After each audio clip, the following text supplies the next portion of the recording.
నేను ఇవాళ చంద్రబాబు నాయుడు గారికి ఒకటే చెప్తా ఉన్నా, ప్రైవేటీకరణను మేము అడ్డుకుంటాం, అన్ని రకాల పోరాటాలు చేస్తాం, మీ నిర్ణయాన్ని వెనక్కి తీసుకునేంత వరకు ధర్నాలు జరుగుతాయి, ర్యాలీలు జరుగుతాయి, దీక్షలు జరుగుతాయి, నిరసనలు చేస్తాం.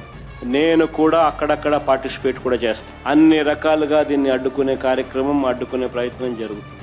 నేను ఒక్కనే కాదు, నేను రాష్ట్ర వ్యాప్తంగా రాష్ట్ర శ్రేయస్సు కోరే ప్రతి ఒక్కరికి కూడా పిలుపునిస్తా ఉన్నా, ప్రతి పార్టీకి కూడా పిలుపునిస్తా ఉన్నా. అందరూ కలిసి రండి అని కూడా అడుగు. ఇది రాష్ట్రానికి సంబంధించిన ఆస్తులు.